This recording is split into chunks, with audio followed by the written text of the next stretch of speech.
Hello, I'm happy to welcome you all back to our debut episode of The Blacklist. We open with Senator Cynthia Panabaker, an old friend, delivering a heated stump speech at an event for her re-election. A gloomy teenager in the throng is seen by her Secret Service agents, but this only draws their attention away from the grimacing older man lurking nearby. After the speech, the senator is ecstatic to see Cooper among the audience when unexpected gunfire breaks out. The operatives soon swarm behind Cooper as he corrals the senator behind a pillar. Sadly, because someone managed to rob the Secret Service of their guns and radios, they are essentially useless. The fact that one of them has been shot doesn't help either. Panabaker exclaims, "Harold, what the heck just happened?" On behalf of the entire group, let's find out. When we return after the credits, Cooper is being given a history tour of the 60th Street public bath by Red. Red brings up Panabaker, which causes Cooper to forget about the unsettling development that Red is residing in the spider-webbed structure. An Adiv taught. The four guns are the pickpockets,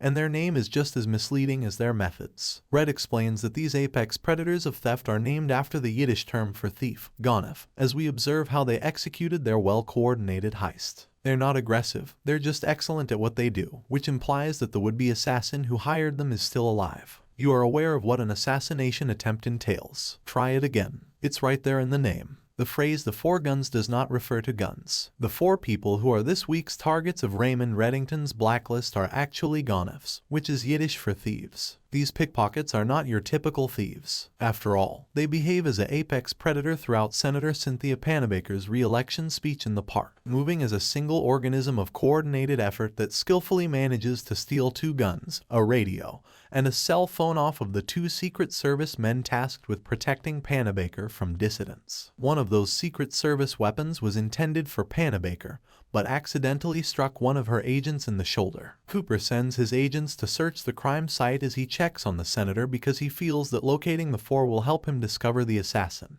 Despite her understandable shock, she quickly recovers to retaliate against Cooper's show of gratitude for preventing him from going to jail last season. "Has the cheese completely slid off your cracker?" she inquires. She points out that Red blackmailed her and that she is not currently interested in using his assistance. Yet Cooper persuades her to give in with just a honest please from him. Then we get to interact with our genuine assassin for a while. He is receiving a mystery code from two persons while seated at a computer in front of a massive upside-down American flag from two people who obviously have no interest in whatever this self-described patriot is up to. We learn two things when they depart. He's been expertly disguising himself while listening to a recording from the senator's office. Red is cheering up an antiquarian by giving her a first edition of Nicolaus Copernicus's 1543 book Heavenly Spheres in a rare bookshop close to the Flatiron skyscraper. She presents $1,200,000. Red wants a trade, though, from her personal stockpile. Victorian publications that were literally bathed in arsenic and hence highly attractive and rather lethal are included in the collection. Each features a slipcover to shield the book from damage. Whom does Red give this to, then? Robert Vesco would be in that. Red and Vesco have a difficult connection.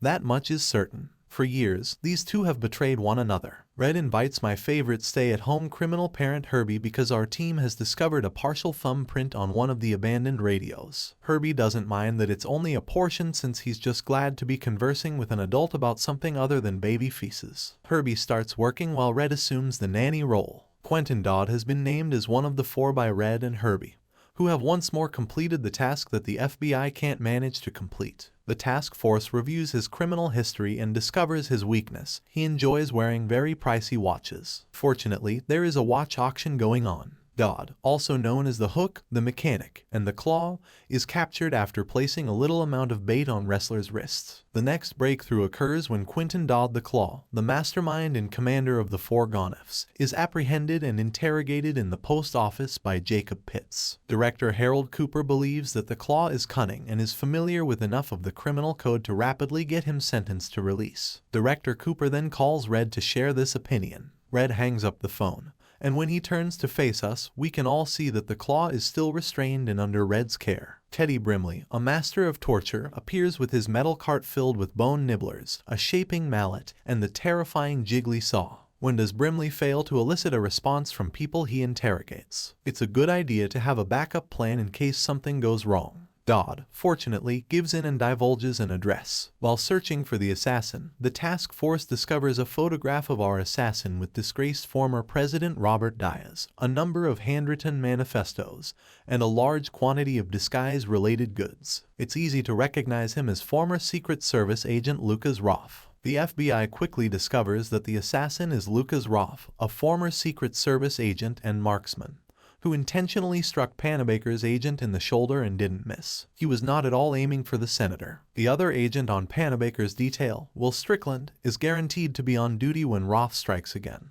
Thus his main goal is to inflict pain. Roth is not an assassin. Rather, he is a Gazlan who is prepared to give his life to expose the shanda of a dishonest Secret Service that compromises the integrity of the presidency and democracy for the sake of power and politics. Who is Roth's true adversary? Will Strickland, a special agent. Roth puts together a toy gun and pulls the fire alarm since he is as familiar with Secret Service protocol as he is with fake mustaches. Our crew takes some time to figure out what is going on, and by the time they do, Roth has already taken the senator and her agent. Roth addresses Agent Will Strickland by name in a theater basement room. In a further twist, his former colleague is the one he is after, not the senator. In order to influence the outcome of the election, Strickland installed the bug in Panabaker's office and was providing information to her rival. Roth, who looks to have let all his cheese drop off his cracker, says Strickland must pay for his treason. Nevertheless, the senator had brought a gun to this gunfight, so by the time Cooper and Ressler arrived, Roth was already down and Strickland had been taken into custody. Vesco starts to gasp for air in a later scene,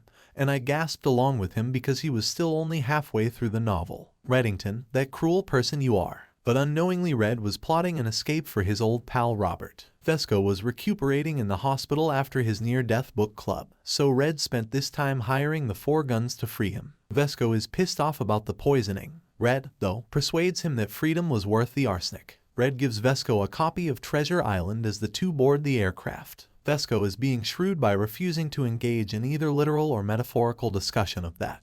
But I believe we can all agree that a treasure hunt is in their near future. Thank you for watching. Don't forget to like, comment, and subscribe for more videos on our channel at the Bullseye Movies.